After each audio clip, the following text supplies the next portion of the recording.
Hi, and welcome to our second lecture video for the week. So in our prior video, we were looking at the definition of prosocial behavior and altruism.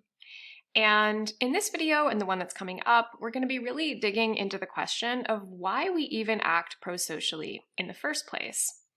And one of the things that's actually really interesting about this question is that if you're thinking purely from an evolutionary perspective, the mere existence of altruism is actually kind of difficult to explain. Now, why would that be? What do I mean when I say that? Well, if you think about the evolutionary perspective, remember that it is very concerned with traits or adaptations that have a genetic basis, whether they help us to survive or thrive or not, and therefore whether they get passed down to subsequent generations. So anything in your genes that makes you more or less likely to survive, to thrive, to successfully have offspring and successfully raise those offspring, anything that makes that more likely should become more prevalent in future generations. Anything that makes that less likely should become less prevalent in future generations. And so now consider altruism as an evolved adaptation that might have a genetic basis, right? There could be some kind of combination of genes, maybe that makes you feel more empathetic, maybe that increases your risk-taking, that makes you more likely to engage in major acts of altruism. And let's imagine, for instance, that we have this little dude here who has engaged in some kind of major act of altruism for this guy over here. Get myself out of the way here. For instance, let's imagine that little dude A sees little dude struggling in the ocean or river on the verge of drowning, jumps in and heroically saves his life, but actually at the cost of his own, right? Every time you do something like this, running into a burning building to help another person, jumping into a river to save someone from drowning, you're exposing yourself to the risk of harm or death, right? And so let's say that's actually what happens. Guy A has heroically sacrificed his life to save Guy B. So whatever genetic basis there was that motivated this first person to engage in this really extreme act of altruism is not getting passed down to subsequent generations, whereas whatever mix of genes that Guy B had, the recipient of this altruism is. And so this presents kind of a conundrum, right? And Darwin himself was concerned with this issue.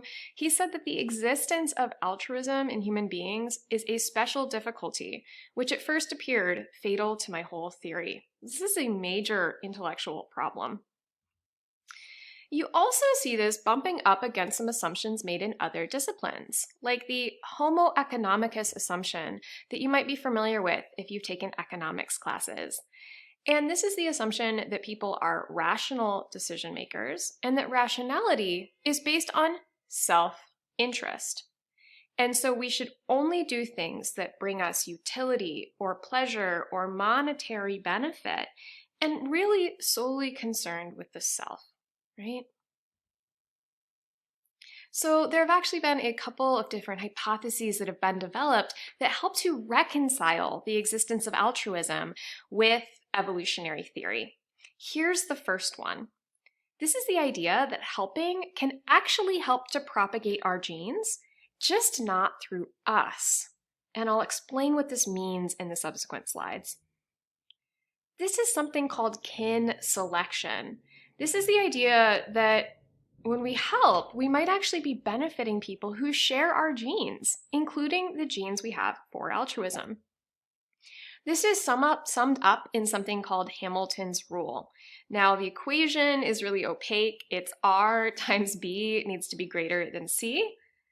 But this is the idea, in plain English, that the benefit to the recipient, and that's the B here, weighted by the percentage of genes that you might share, that's the R here, needs to be greater than the cost to you. That's the C.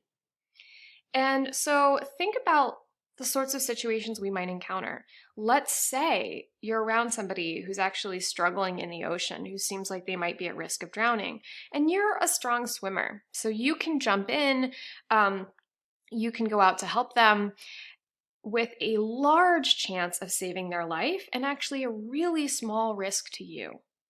Now, you might not be willing to do that for a perfect stranger, or at least that's what we'd predict according to Hamilton's rule. But you'd probably be quite willing to do that for a sibling, right? Because that's someone who shares 50% of your genes. Even if there's a slight risk of harm or death, it could really be worth it in terms of the aggregate likelihood of passing on more of your genes. So this implies a couple things, right? This implies that we should often be willing to make pretty big sacrifices for someone like a sibling. And in particular, the cutoff here should be as long as the benefit or the reduction in risk to this person is at least twice the cost or the increase in risk for you, that's a good deal. We might be a little less likely to help people who are more distantly related, like cousins or nieces or nephews. And in fact, we should probably be willing to make the most extreme sacrifices if you have an identical twin, right? Someone who shares 100% of your genes.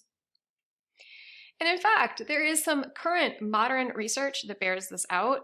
A study by Bernstein et al. That asked people how they would kind of rank and prioritize helping people in various everyday and life or death situations. Things like who would you rescue first from a burning building, or who would you help to pick up groceries, right? First is life or death, the second isn't.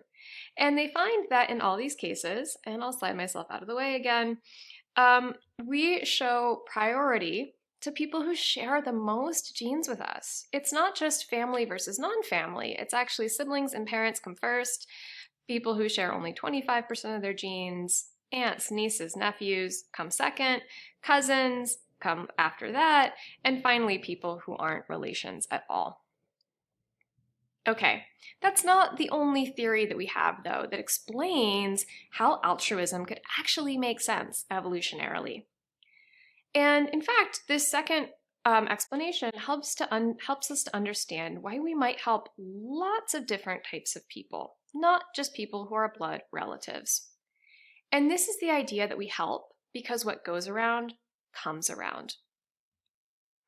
All right, to give you a little bit of a better sense of how this might work, imagine that you are living in a traditional pre-agricultural community. Doesn't have a market economy, right? Doesn't have grocery stores. You need to hunt, gather, or fish every day for your sustenance. So let's say one day you get really lucky. You go out and there's just a school of fish waiting to be plucked out of the ocean. And so you have this massive haul that you bring back to your village. This is more fish than you could possibly eat by yourself, more fish than you might even be able to distribute to your immediate family. And remember, your community doesn't have a market economy, so you can't just go to the local store and sell fish to have this kind of symbolic store of value in the form of currency. Wouldn't it be nice if there were some other symbolic way of storing this extra value? Well, it turns out that other people might form that symbolic store of value. And this is a quote from an eminent social psychologist named Steven Pinker, who's talking about this exact type of situation. He says, say in some weeks I am lucky and I have more food than I can eat. How could I store the extra food in the fat weeks and draw on it in the lean weeks? Well, it turns out that possibly I can store it in the bodies and minds of other people, in the form of a memory of my generosity that they feel obliged to repay when fortunes reverse.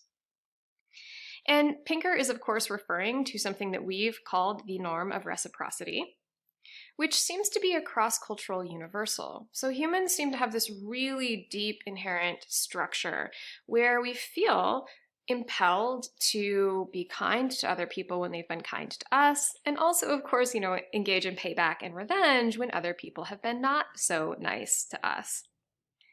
And when you think about the sorts of difficult, really marginal existences that human beings have had throughout most of our evolutionary history, it probably really benefits us in the aggregate to share a little bit with our community when we have a little bit extra, and then really reap the benefits if somebody else shares a little extra with us when we are falling on rough times, when we're hungry, when we're sort of on the brink of starvation.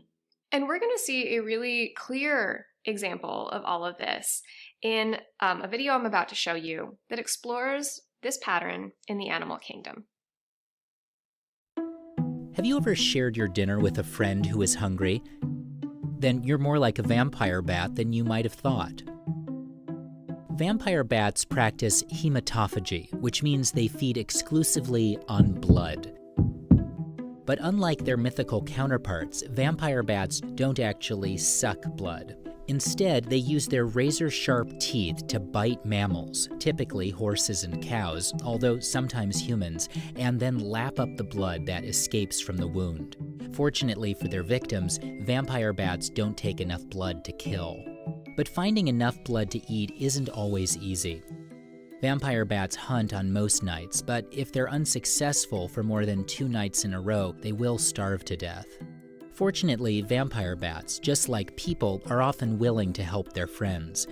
In fact, to prevent a fellow bat from starving, female vampire bats will sometimes regurgitate a portion of their most recent blood meal into the mouths of nearby female vampire bats. But proximity alone doesn't guarantee this behavior. Vampire bats use a practice called reciprocal altruism. They learn to recognize bats who've shared with them in the past, and they only share with them. This includes familial relatives and current or former roostmates. Basically, they're friends. So far in the wild, scientists haven't found any evidence that male vampire bats participate in this food-sharing process.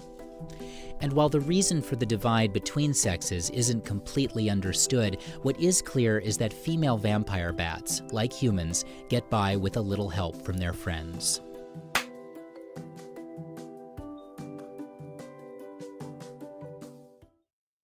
So I hope you enjoyed that video. And just to sum up what we've learned in this lecture, we've talked about a couple of different theories that can reconcile the existence of altruism with evolutionary theory. And the first of these is kin selection theory, which is the idea that helping behavior might have evolved in the context of helping close relatives. The idea here being that oftentimes when we help, the benefits to the other person really outweigh the costs or risks to us. And if you're helping somebody who shares a lot of your genes, well then even if that impairs your ability to survive or have children, those genes might still be getting passed on in greater numbers through the other people who you've helped.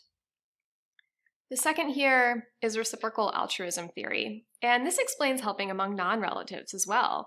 And this is the idea that we have a social norm of reciprocity. It means that we can kind of spread the wealth when times are good and receive benefits when times are bad. In our next video, we are going to be talking about the more social and cultural side of altruistic behavior, so stay tuned for that. Bye-bye.